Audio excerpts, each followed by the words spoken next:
Hello, friends. My name is Host Eric. I'm the host of Talking with Trans People. And as you see, I've provided lots of colorful, exciting eye consumption materials here for you to consume with your eyes.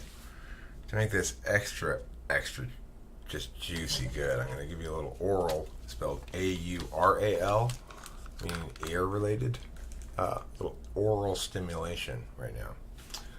Remember, friends, I'm not talking about O-R-A-L.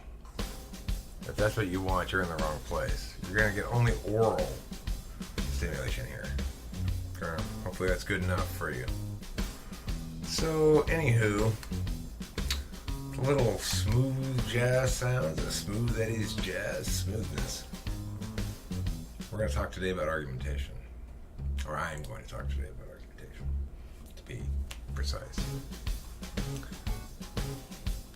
I feel this video is much in need of being made, so I will make it. I'm going to do something positive rather than something negationary here. I mean, I'm sure I'll talk plenty of shit in the process, but the point is, hopefully this will actually help things a bit.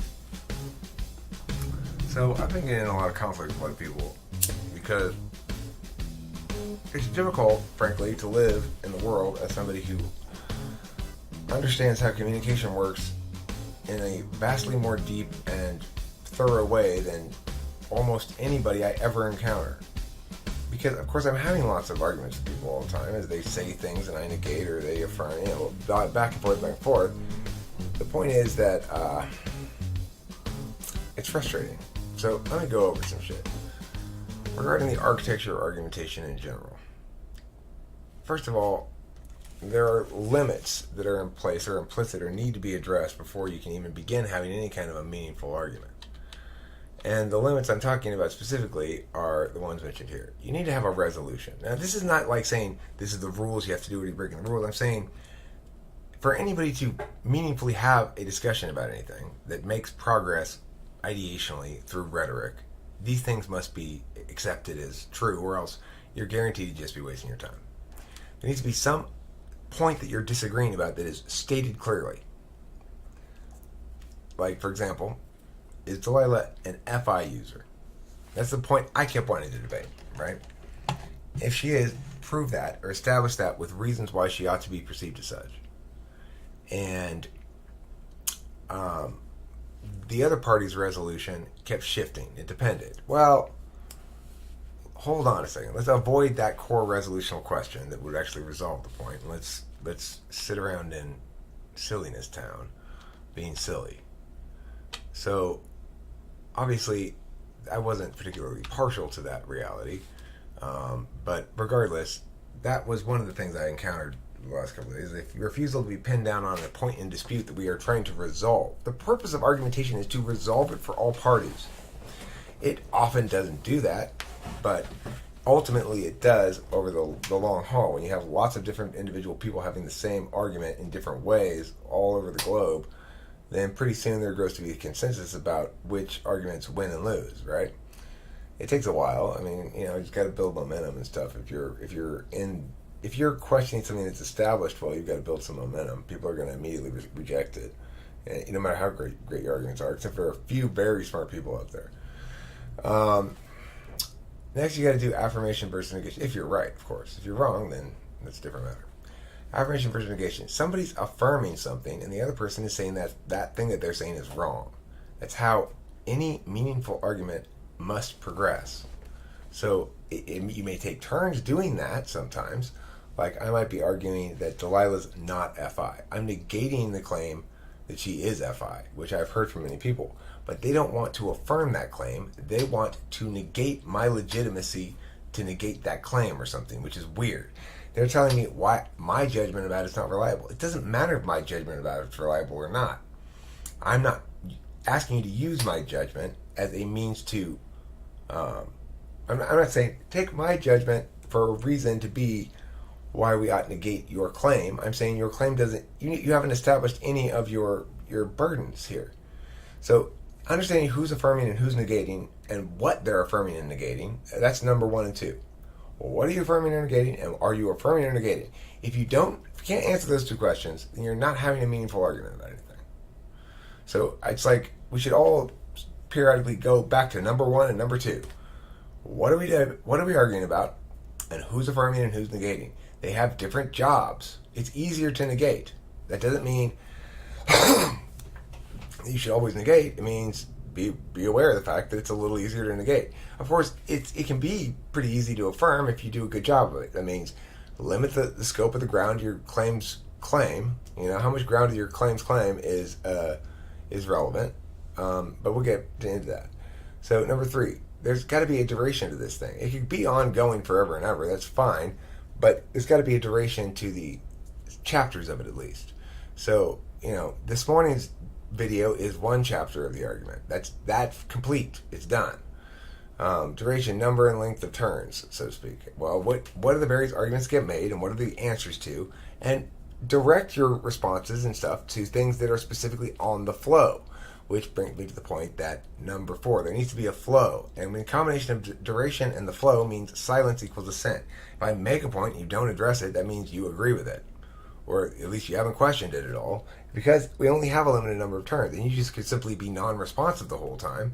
And presumably, if that didn't mean you agreed with my points, then it would mean that they hadn't been adequately established because they were subjected to no scrutiny. But it's your job to subject them to scrutiny, and vice versa. It's reciprocal burdens in all things. If you got a job to do it, I got an equivalent job to do. Severance. Because there's a flow and there's a finite number of turns, in other words, turns being steps in an argument chain, which I'll get to in a second. It's down below. I've got argument chains. Because of those things, there's an issue of severance. If you're going to get rid of your linkage of your argument blocks and stuff to think something you've already stated, then you have to explicitly kick it.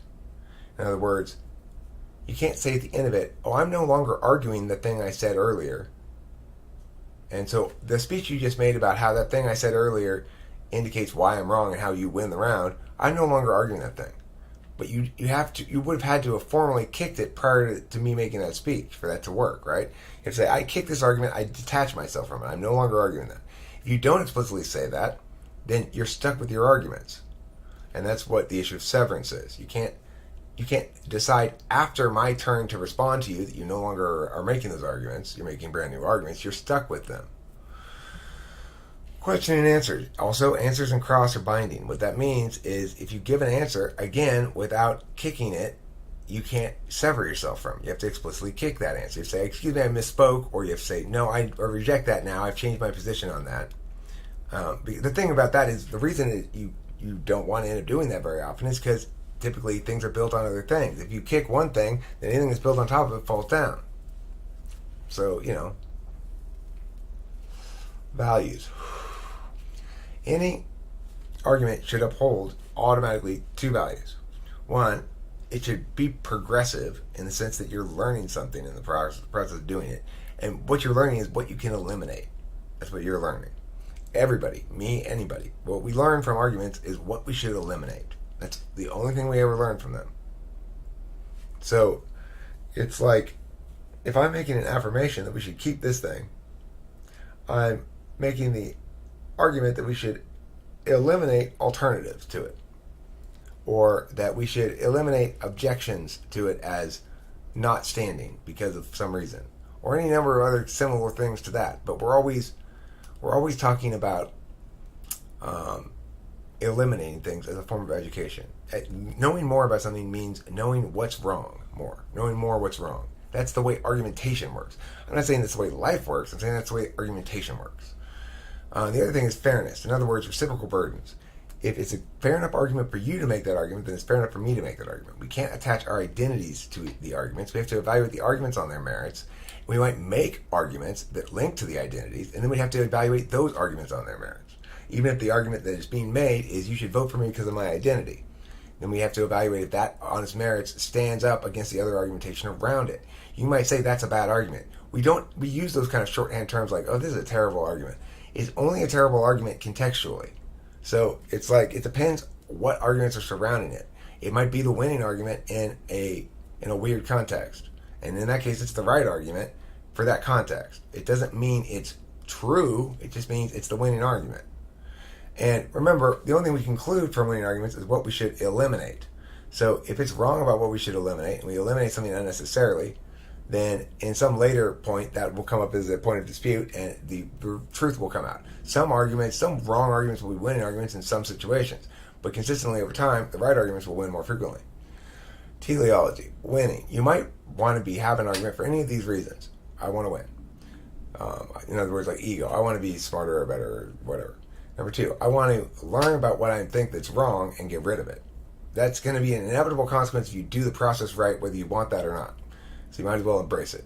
Number 3, dialectical goals. You might want to actually do some sort of progress on a theory or something that you would require you to, number 2, eliminate wrongness, but not for ego reasons, but instead for the good of the truth that you're pursuing. Number 4, you might do it for social dominance, just pure, like I want to be the alpha male, so I just want to win the argument for personal, like, success gains or something. You might want to just generally develop the skills associated with being a good arguer because you think that's going to be useful in some other endeavors. Or you might, really like the people you're arguing with and know that they like it, so you're going to be moist about it or something. I don't know. Any of those teleologies is there, and we can't pretend they're not. None of those teleologies are good reasons to affirm or negate any of the resolutions we argue about around here. So there's a lot of people who make these arguments, and even very smart people you would never expect would make these kind of arguments all the time. Like, well, Eric, you just want to win. Or Eric, you got your emotions too involved in this. Which is the same thing as saying I just want to win. Like, what? You want to win more than you want the truth. My goal it doesn't matter if my goal is this or not. Whether I'm intended to eliminate wrongness or I'm intended to win is not an argument within the flow of things. Bias does not establish that you are being incorrect in your calculus. I can really, really want 2 plus 2 to be 4, and it still is. Or I could really, really want it to be 5, and it's still 4. Being objective means I can acknowledge that I really want it to be 5, and I can acknowledge that want is not being fulfilled here by the truth and the simple reality of things. So I will maybe change what I want instead of changing what I think about the truth. Like, in other words, I'm never going to go persist over a long period of time convincing myself that 2 plus 2 equals 5 because I really, really, really want it to. Instead, I'll change what I really want in some regard. I'll be like, okay, well, since it is 4, and I have to acknowledge that because I can't subjectively fool myself that much, then let's change what it means to have 4. Or to me, like, actually, I'm a big fan of 4 now. I used to think I loved 5, but now I like 4 a lot. That I might do, right? Because I'm not very objective about my own subjectivity. It's impossible to be that, for one thing. Or maybe it's not. Maybe that's what it means to be subjectively skilled. Like, to know your FI well is to be objective about your own feelings. But regardless, it's not something I'm good at. So, I don't spend time indulging the notion that 2 plus 2 might equal 5. I spend my time indulging the make-believe that I really, really like 4 after all. The sour grapes sort of phenomenon. That's a different experience. There's a different kind of wrongness. All right, so let's talk now about nodes. The point is, none of those teleological arguments are arguments in favor or against any particular resolution. They're things you would do post-mortem. Well, here's why I was actually wrong there in that debate. It's because I was fooling myself. I thought that I was right, but really I was just really wanted it to be that way. That would be a post-mortem explanation to yourself as to why you were wrong. It's a conflation between why you are wrong as an argument and why you are wrong as a person reflecting on an event. In the argument, you say why you were wrong is because the thing you said here, this statement here is not true, and in fact the opposite's true and it causes the opposite effect, and that's why you're wrong. That's why you're wrong argumentationally. After the fact, when you lose the round, you go, well, why did you lose the round? Well, you really kept hammering this argument too much, and I think you were too attached to it. And if you had conceded there, blah blah blah, you can do all kinds of postmortems. Why do I keep losing? Oh, because I'm really only here because I like to hang out with the other kids on the debate team. I don't really care about it. That's a good postmortem. That's not why you lost the argument, though, right? So conflating those two things is silly, and we shouldn't do it. So don't make teleological arguments when you're having a resolutional debate of some sort. Don't say, you're just projecting. I'm guilty of it sometimes too. Don't say, well, you just want to be right. Don't say, you're biased. It doesn't matter if I'm biased. If my argument is correct, then my bias is irrelevant to it. And if my argument's incorrect, well, my bias is irrelevant to that too, except as a post-mortem. I might explain to myself, geez, the reason you were wrong again, Eric, is because you were so biased again. That's just the same thing as saying because I valued my feelings over the logic of the thing. And it's fine to value your feelings over the logic of the thing as a means of choosing to take a course of action. It's not fine to do so while concurrently fooling yourself about what you're doing. And I don't take kindly to the implication that's what I'm doing. So, number 3, nodes. It's important to realize that all argumentation comes down to nodes, and what we call in policy debate, blocks of arguments. So, let's use an example that says, there should be a federal shield law. So, let's say I'm negating that resolution. A federal shield law for reporters, so they don't have to reveal the names of their confidential sources, and they're protected against subpoenas. It's an evidentiary privilege or exemption, basically. So, let's say somebody's affirming that, okay? I could negate it by saying we shouldn't have a federal shield law because the First Amendment already affords reporters that right, and the Supreme Court has interpreted it incorrectly to not afford them that right, or hasn't answered the question yet, one of the two. So in that case, one of the nodes in there would be constitutionality. Another node implicit there, though, is the criterion. Well, why or if we ought to decide the issue based on constitutionality. So should we do what's most constitutionally consistent or what's going to have the best outcomes is a sort of implicit question in there as well. So there's 2 nodes. There's a utilitarian versus deontological, basically, or rules-based node to be argued out. And there's also a issue within that node, I guess. If assuming the rules-based side wins, then how does this rules issue resolve?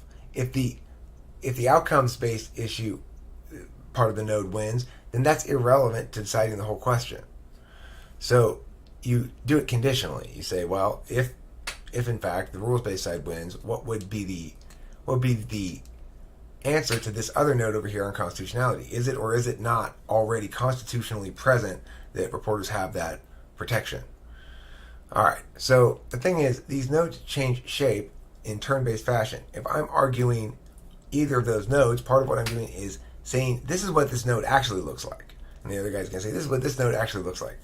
So after each party goes, basically it changes or doesn't change according to what they did and the rhetorical slope. Rhetorical slope is just how easy or hard it is to argue something. It's easy to argue that I forgot to turn the music back on. It's hard to argue that I never will. No, that's not a good example of it, though. It's easy to argue that I forgot to turn the music back on, but it's, what is that thing? But it's hard to argue that, I don't know. Right. It's hard to argue. Yeah, well, that's a good example. That's a good example of rhetorical slope. Is that it's easy to argue that I didn't turn the music back on. It's hard to argue that I never will. And win that argument, right? So each shape positions itself as the preferable interpretation of the shape of that node, and its conclusions as the preferable conclusions resulting from the calculation within that node. Remember that nodes exist on different levels. So I can win the constitutionality argument, but lose the debate between impacts and constitutionality, and therefore lose the overall round, right? Determination is via disinterested reasoned calculus, which means to a disinterested party, it's the best of available statuses that stand in conflict regarding a matter in dispute. And that matter may be within a node. I mean, basically, every argument makes its own node necessarily, but they also interact with other nodes. So, if in fact it's the best available status that stand in conflict regarding a matter of dispute regarding the issue of constitutionality, then that's a matter that's determined, right? Okay, so yes, we've decided it is constitutional.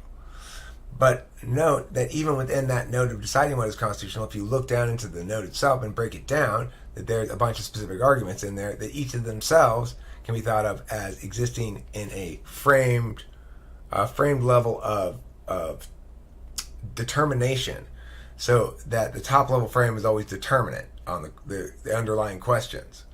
If in fact we're choosing to evaluate this on the impacts calculus and not on the deontological calculus, then all these nodes over here underneath the deontological calculus are irrelevant. So, okay, sometimes though it's a wash at top, and then you got a mess, right? In CX, these nodes are called blocks. Theory and critical blocks require a shell to be argumentationally complete. In other words, you have to have an alt, for example, in a critical argument. If I say, I should win the debate because you said, you called me a nigger. Well, then the alt would be, don't call me a nigger. That one's pretty straightforward, right? It's like, we shouldn't reward people we should punish people specifically who use that kind of language in an argument, because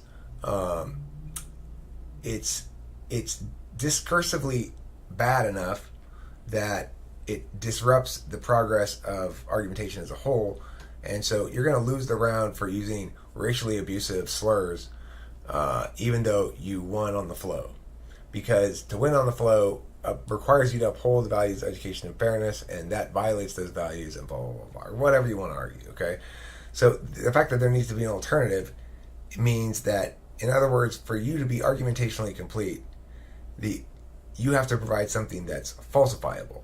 You have to be able to say, okay, so you said I should not have used the word "and" the whole time I was talking, because if I do use the word "and" the whole time I'm talking, then I should lose for some reason. Well, what's the alt? Well, don't use "and" at all. So why shouldn't I use "and"? And what are the actual alts? Like, well, you could use "but" or "additionally" or blah blah blah. Okay, well, why are those words preferable to "and"? And so in other words, what's the link to the world or the impact? What kind of impacts are you claiming here?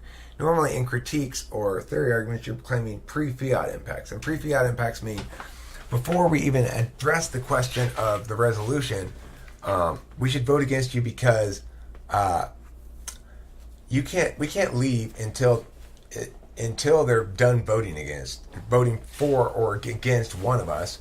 And if we agree right now they should vote against you, then they'll vote quicker.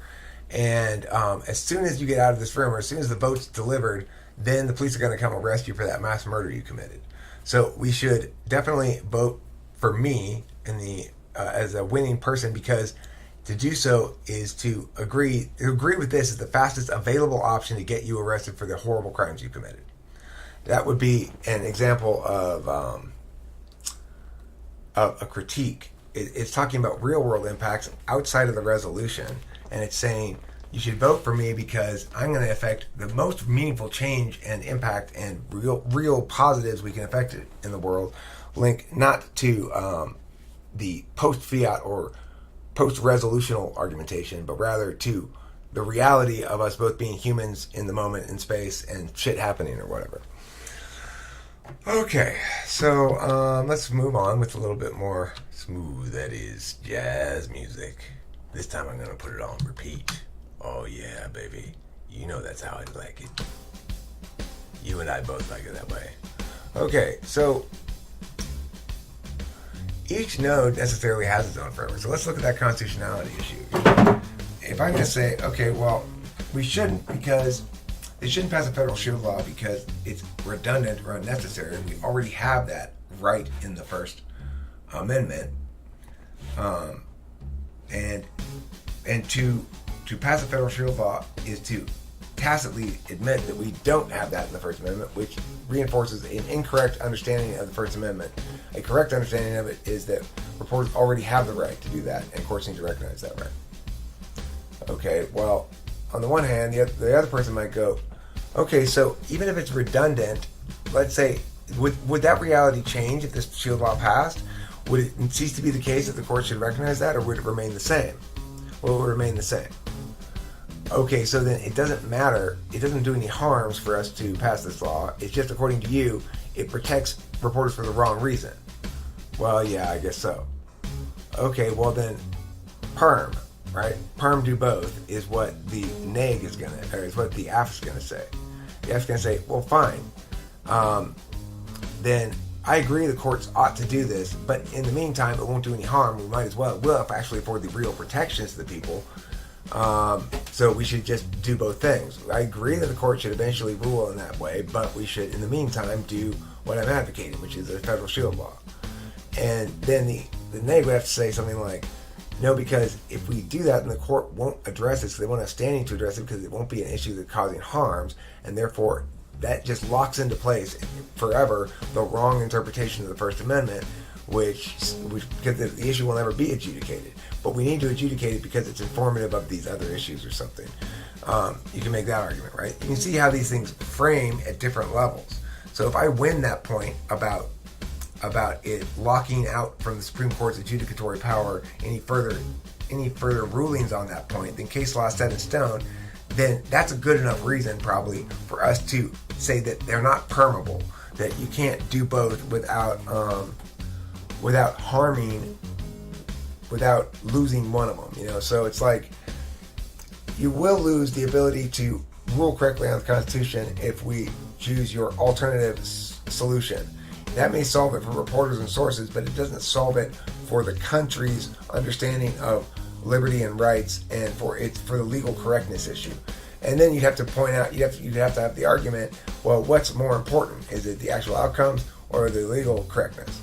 Let's say I won, legal correctness was more important ultimately, maybe because it links to more actual outcomes long term or something like that. Okay, well then now we're back at a certain spot in the road before where we were at, but we had to go explore that node first, right? We're back at the road where it goes, all right, so now that we agree that it's mutually exclusive, that you're either going to pass the shield law or we're going to delegate this task back to the courts to decide that it already exists, this right, in the status quo. Now that we're back at that juncture and we agree those things are exclusive, you can't permit, so now you have to address it directly. Okay, so now we have to go, no, it actually is unconstitutional in the status quo. It's not actually constitutional like you're saying, neg. Well, how do you know it's actually unconstitutional? Well, because that's how the Supreme Court ruled. And then the neg goes, well, but sometimes the Supreme Court's wrong. For example, Plessy versus Ferguson. And then the app goes, okay, but even when they're wrong, it's our duty as citizens to respect that as the interpretive law of the land.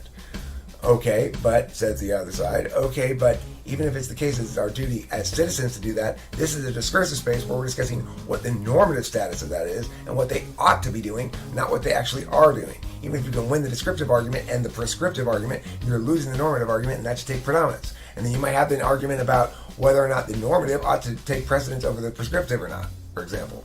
But that's a repeat of your earlier argument on in a different node.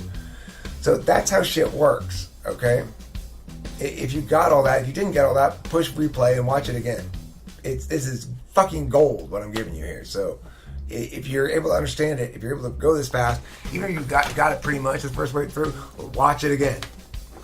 All right, now let's talk about chains. So arguments manifest in chains, as what I just sort of demonstrated. Well, first step in the chain is it's unconstitutional. Let's ignore the tangential nodes and just look at the chain, right?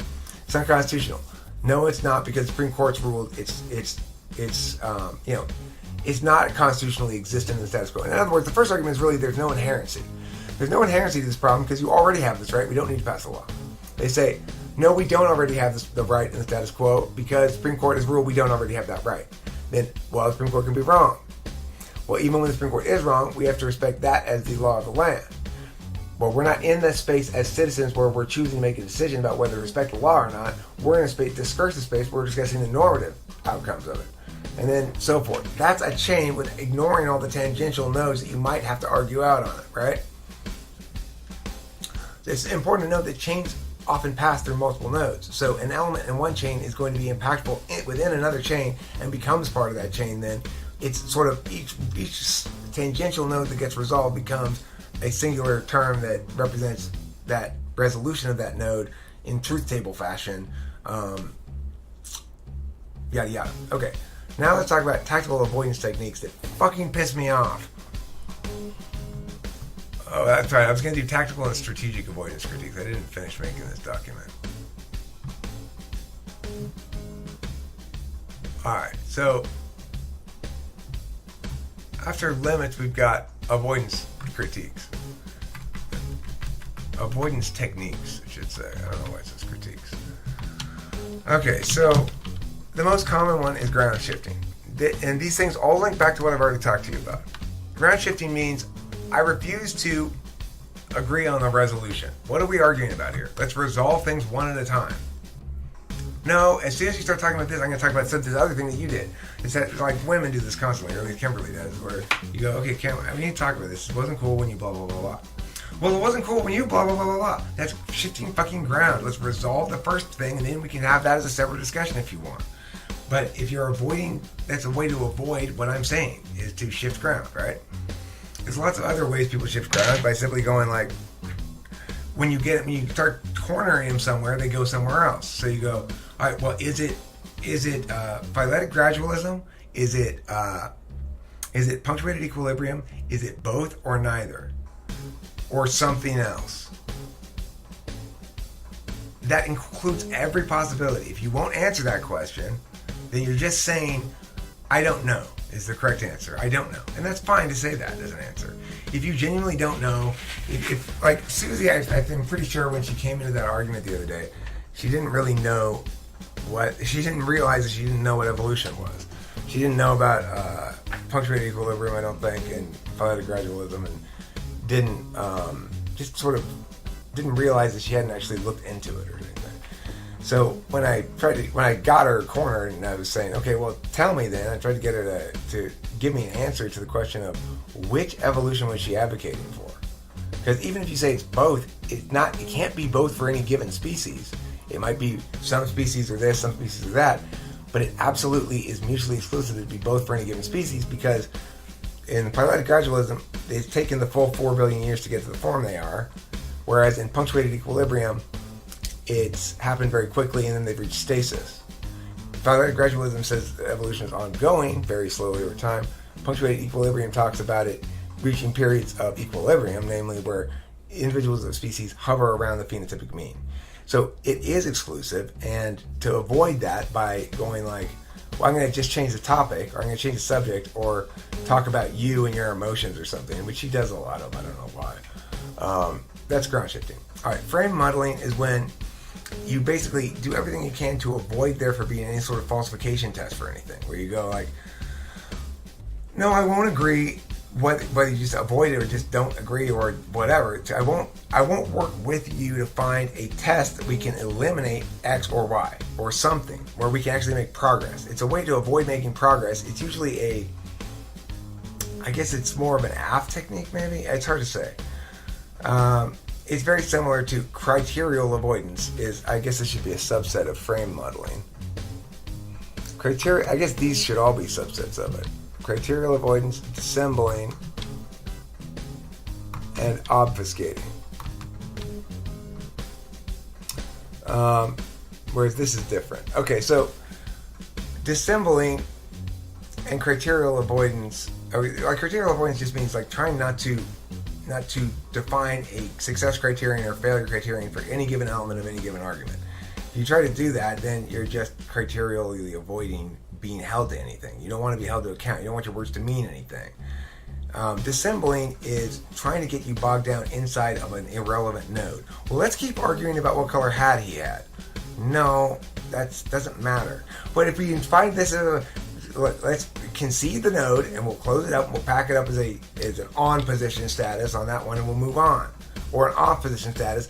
Don't try to get you bogged down in a node forever. It's ridiculous. You're just dissembling.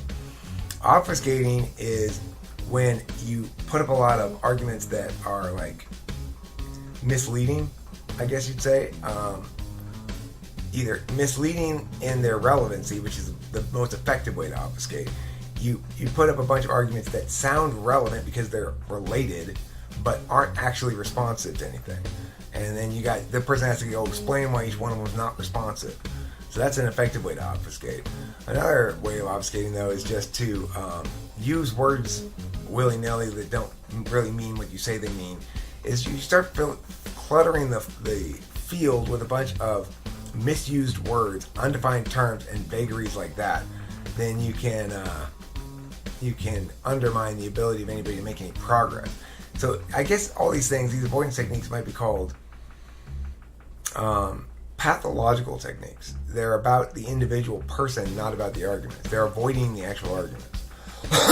Vagueness, plus or minus, you can either claim somebody's being too vague and requires such specificity they can never reach their criterion. You keep adding more and more burdens onto them, moving the goalposts, that kind of shit, right?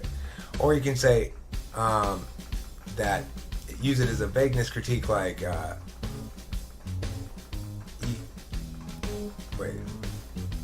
so you can either say like you're being too vague, or you can be vague yourself. So it's like you can be, well, I don't really, yeah, it could be this or that, or okay, but is it this or that? Well, it's complicated. It's okay. Shut the fuck up. Warrantless claims. You can just make a bunch of claims that don't actually have reasons behind them. Like that guy who's a communist come in. He just started saying, "You're just using value to obfuscate the issue." Okay, so why? I mean, in what way does value obfuscate this issue? I didn't say value anyway. I said wealth. But why would that obfuscate the issue when we're talking specifically about the just distribution of money?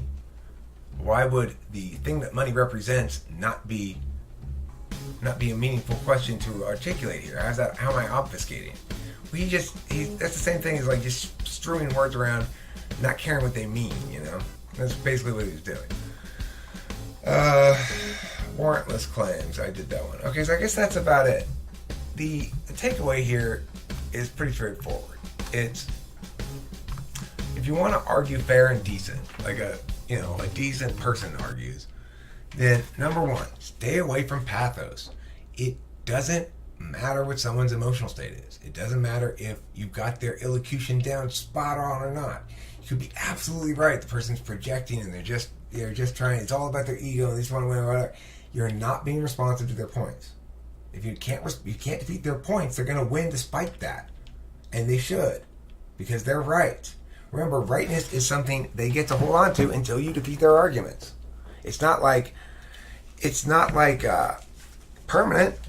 It's not, you don't gain anything for it next time. You start the next game off 0-0 like every time before.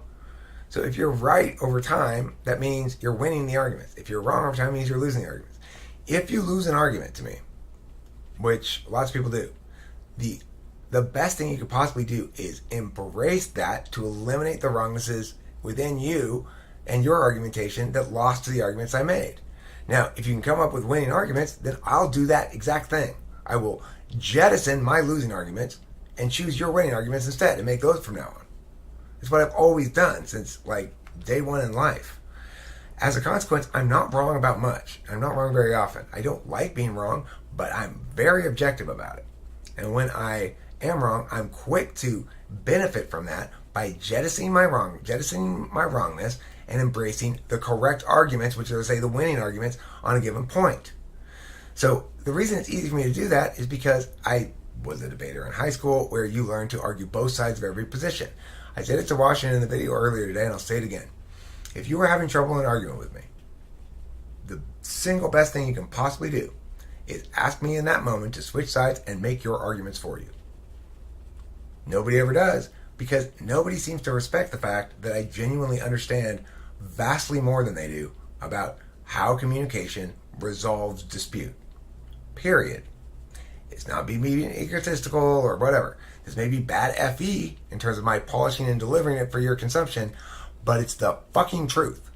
And regardless of how attached you are to your ego, you shouldn't feel threatened by me. I'm a professional at this. I do this as a job, an actual job. And I'm one of the stronger professionals in the field. So you wouldn't feel bad about yourself for not doing heart surgery as well as a professional heart surgeon. There's no reason for you to feel bad about yourself for not defeating me in an argument.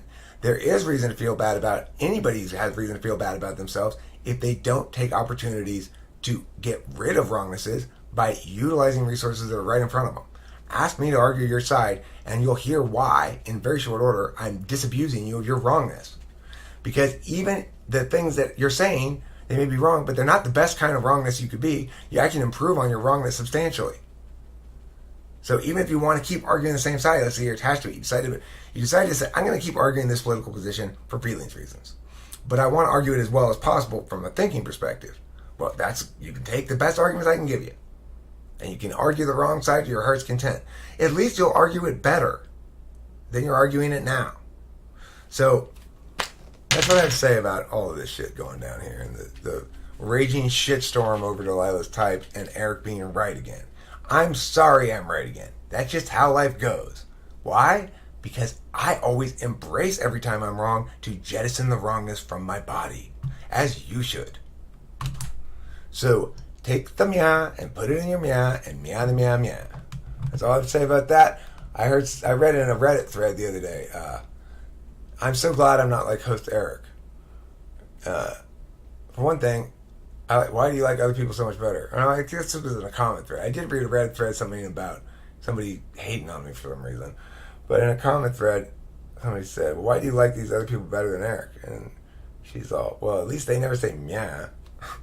So meow, my meow-giddy meow-giddy meow. Meow.